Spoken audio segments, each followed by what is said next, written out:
We're in deep water, we're fishing flooded timber patterns. We're on Merritt Reservoir here, one of the larger reservoirs in the state of Nebraska, and it's just a long winding reservoir.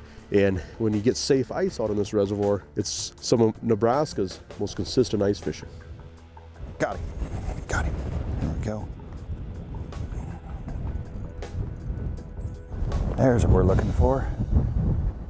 Nice fish.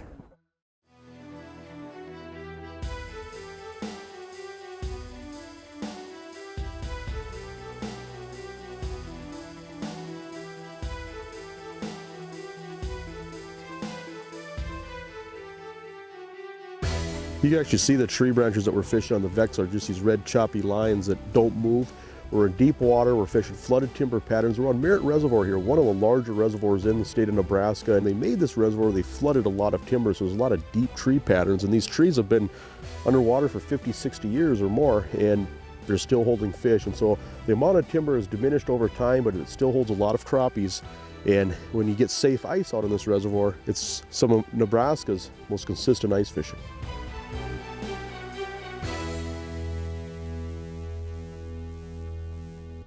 See if you can chase it. Oh, there he is.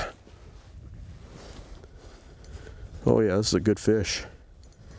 Oh yeah, look at here, big crappie. And that was a high flyer right there. Look at that. Beautiful looking fish. That fish is probably about 15 feet off the bottom. Gorgeous fish. And there's lots of these in Merritt Reservoir. And big old crappies, they just wave you goodbye and they try to get down that hole. Cool. Nice fish. Yeah. Well, I've been fishing this lake for going on about 30 years, and I really love it. It's one of the most productive fisheries here in Nebraska, a deep water reservoir. It's got very consistent inflow into it, so that sets up a really consistent system. There's a variety of species. It's in a colder part of Nebraska, so me liking ice fishing so much, it's a go-to place. Alewives are the primary bait fish in the reservoir, and pretty much every predator fish in Merritt feeds on alewives. Now, some of those alewives can get a little big for crappies, so I assume they zero in on the smaller alewives, the young either alewives while they can. But then again, you're going to find some minnow species, you know, small fish of other game fish species in there, and some bugs, aquatic insects, and that kind of thing are present in Merritt too. If you can locate moving alewife, you're gonna find your crappie. Generally, when I fish for these, your larger fish and more active fish are going to almost always be suspended anywhere from 4 to 15 feet up from the bottom. We have even seen it sometimes where they're 10 feet under the ice. You know, you just have to really watch your flasher and be mindful of any marks that come in and move quickly to them. And if they're active fish, you'll know it. They're very aggressive and they'll take it quickly. There we go. This is a nice one. Yeah, that's a nice fish.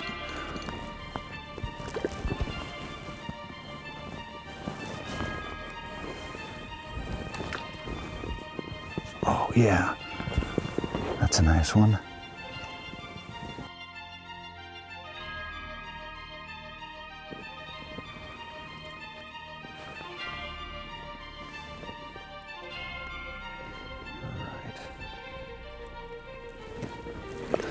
On the leech spoon, tipped with a little bit of waxworm. When we're looking for the crappies out here on Merritt, these trees are submerged, so you know nothing's sticking out of the water, so it helps to do your homework and have the trees in on your GPS. That way you can go right to them. You know, and you're looking for trees that are adjacent to the drop-offs or right along the old river channel. That's where you're going to find those fish.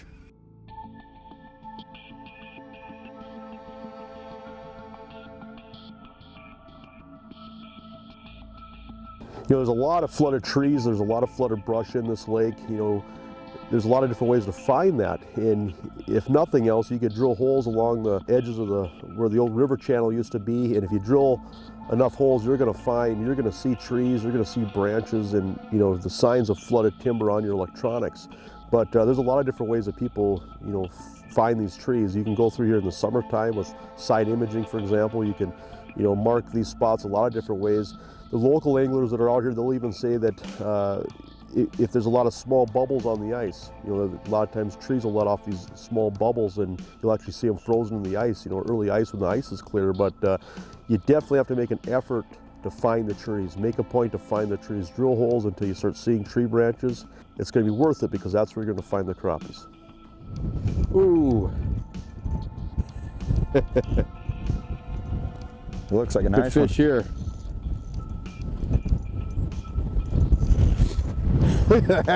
Right up out of the slush. That's a nice one. Yeah, and this wind is just a bucking.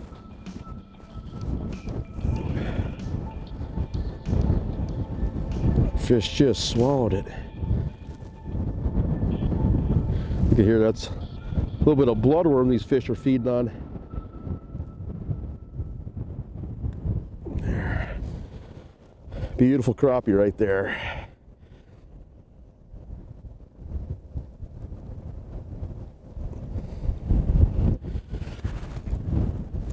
There.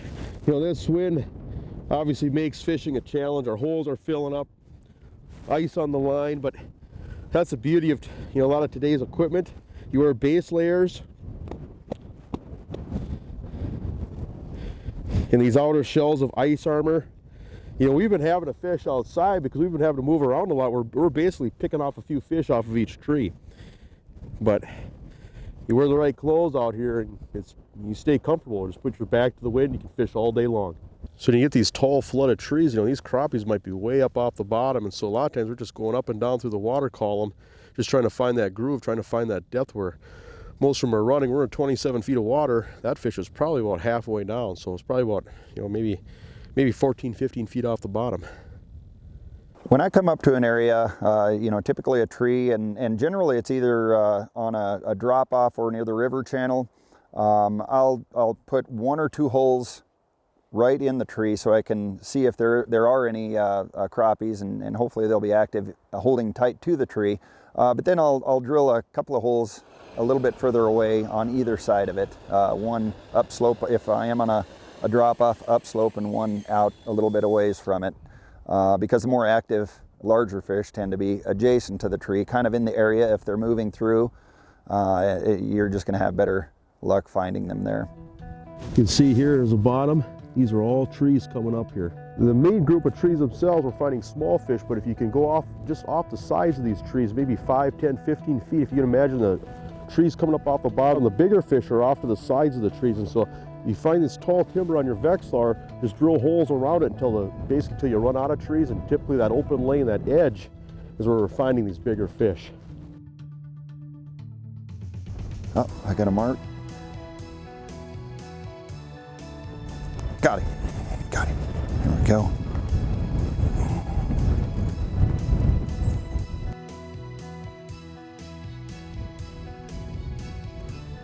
I think this is a nicer one.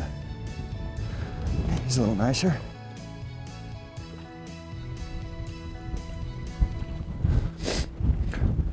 I think these crappie just, they cycle in. It's if it's the right time of day, they turn on, and the wind's always blowing out here. I don't know if that's so much of a factor. It's more of the time of day. It's kind of hard to say when that's going to happen. Not necessarily a morning or evening bite, but they'll just turn on when they're hungry.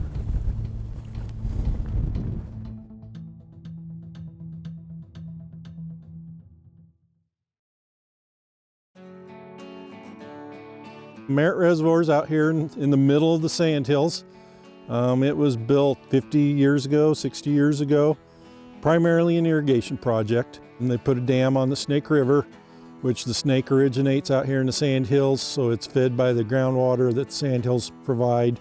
Very consistent supply of water. So Merritt Reservoir may fluctuate depending on how dry it's been, how much irrigation drawdown there is during the summer.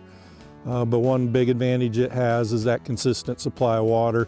So no matter how much they draw it down, they fill it close to full again in the fall and then top it off the next spring. So again, on the theme of fish need water, that's a big advantage for an irrigation reservoir, is be able to have that thing full at least to start the year every year. Some of our other irrigation reservoirs, we get real boom and bust cycles on crappie populations, but Merritt, with that cove and bay habitat and then the consistent water supply, we get a lot more consistent recruitment on Merritt, and therefore a lot more consistent crappie fishing from year to year. So, you know, I'll tell anglers, like anything, fish populations are dynamic. There are always ups and downs.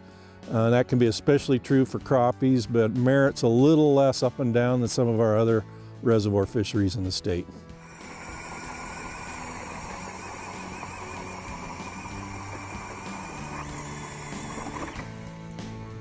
You know, this can be just a remote and rugged area. It's beautiful. I mean, the landscape around this reservoir is just striking. I mean, it's just a beautiful place to fish. You know, high buttes and hills coming off the sides of the lake. There's a lot of cedar in areas. It's just really a pretty area to fish. And, you know, there's nothing to stop the wind. And we saw so many different weather changes through the course of fishing this reservoir. It went from being pretty nice to calm winds to windy gust. The weather was just all over the board. But what's interesting is that in so many cases, whenever the weather swung, whenever things changed, those fish would open up and bite. There he is. Boy, that fish barely touched it. Typically we found that the smaller fish are hanging in tight to the trees or really close to the bottom, and they're just not as active. The larger fish are adjacent to the trees and roaming adjacent to structure too, drop-offs and points. And so we're targeting those, and they tend to be a little bit higher in the water column, about 6 to 15 feet up.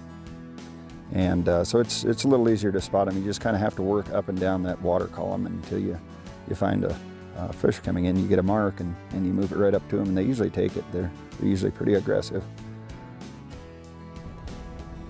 Go. There we go. Nice fish, nice fish. Need help there?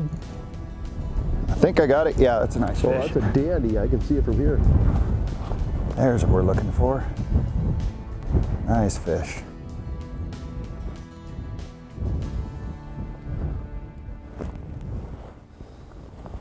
Yeah, that's a beauty. All right, that was a great one. We're fishing over a little bit of brush down here at the bottom, and he was just sitting just kind of cruising right over the top of it, and I was jigging right on the top, and he didn't hesitate with that. He came in and smoked it.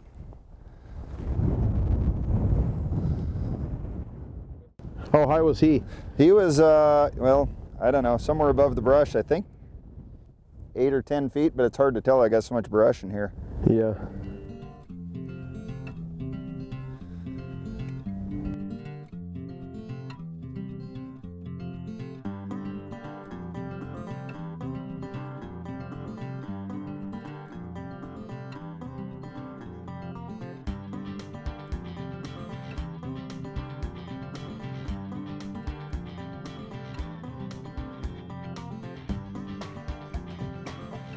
We're not really giving these locations a lot of time.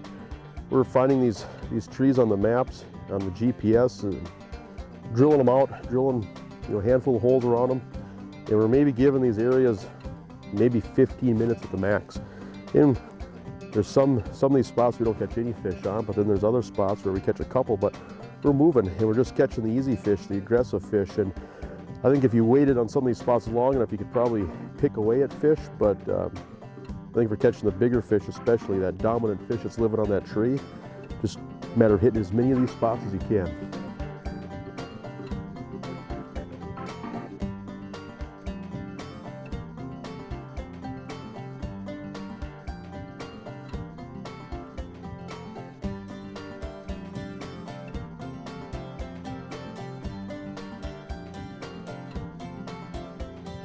When I'm going after crappies, I always go towards one of the go-to lures is blades, and either silver or gold. Today we've been using that leech spoon, and it's really been productive. I mean, it's been working well, and I like the flash, the contours of it. It gives off a lot of flash that way. Use a little bit larger spoons than normal for a crappie. You know, I wouldn't be afraid to use a 2-inch spoon or so because they are targeting the alewife, the young of the year alewife, and the larger crappie are going after that. So anything that would imitate that. There's also some minnows and shiners in the lake too, so but they're primarily going after young of the year alewife. Here comes a big mark up high. There he is. Ho, ho, ho, ho, ho. Oh yeah, nice crappie. Nice fish.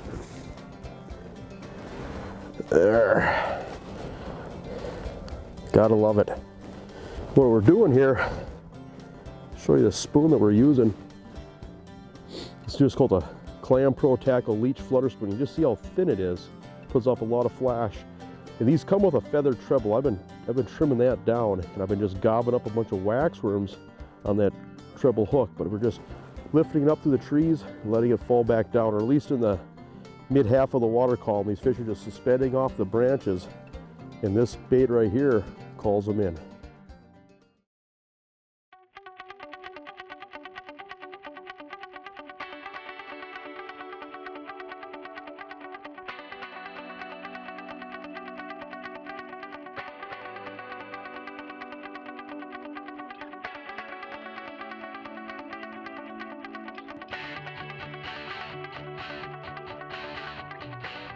It's a very good multi-species fishery. It's always one of our best walleye waters in the state. Some pretty good pan fishing for some really nice crappies, also bluegills. They still catch some yellow perch out of there. It's got a very good musky fishery. Some big pike in there right now too. And even the bass guys do pretty well there on largemouth and a handful of smallmouth bass. And then if you want to catfish, there's not a lot of channel catfish in Merritt, but it produces some of our best big trophy channel catfish in the state. And so guys like to fish it for those big cats too. You know, we fished a lot of different trees. You know, we had a lot of different spots marked on the GPS, and typically, you know, we drill anywhere from 6 to a dozen holes over the top of a tree or around a tree. And we fished through a lot of spots. There were some trees that we hit where we might mark fish, but they weren't biting. Then there's other trees that were just devoid of fish. But you know, you just get in different zones, different areas where for whatever reason, you know, the fish were there and they were eating. And as a general thumb, the higher fish were a lot more aggressive. If you could find a fish that was, say, 10 to 14 feet off the bottom, those fish almost always bit. And another rule of thumb is that in a lot of cases, those higher fish were the bigger fish. And so if you could find those bigger fish that were high and they're slightly away from the trees, those are almost always the bigger fish, and the fish that are close to the bottom that in a lot of cases were reluctant to bite. In a lot of cases, those are the smaller fish.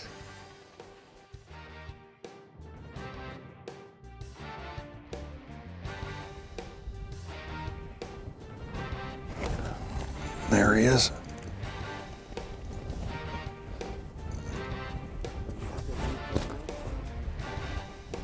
There we go.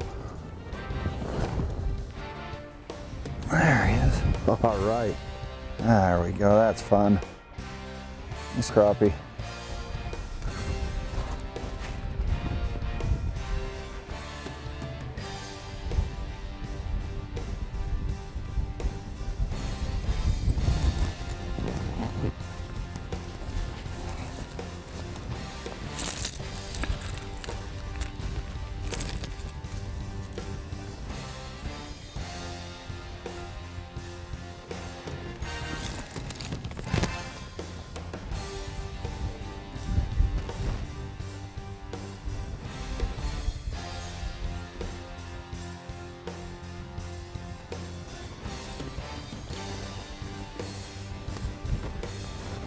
Nice one. Down and get another one.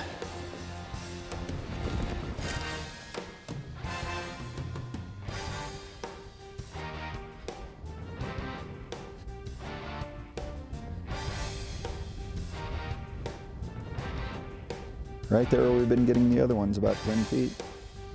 10 feet up.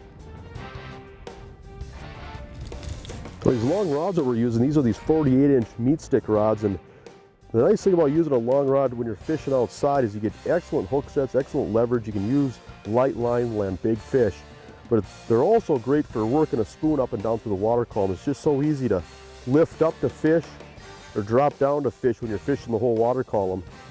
And when we designed these rods, what we did, we designed them to be two-piece, so that way they'll fold up in a rod case, because that's the tough part about using these longer rods for ice fishing. And so it's definitely something to have in the arsenal. A lot of times people use long rods in shallow water. They've been popular in southern Wisconsin, northern Illinois for years.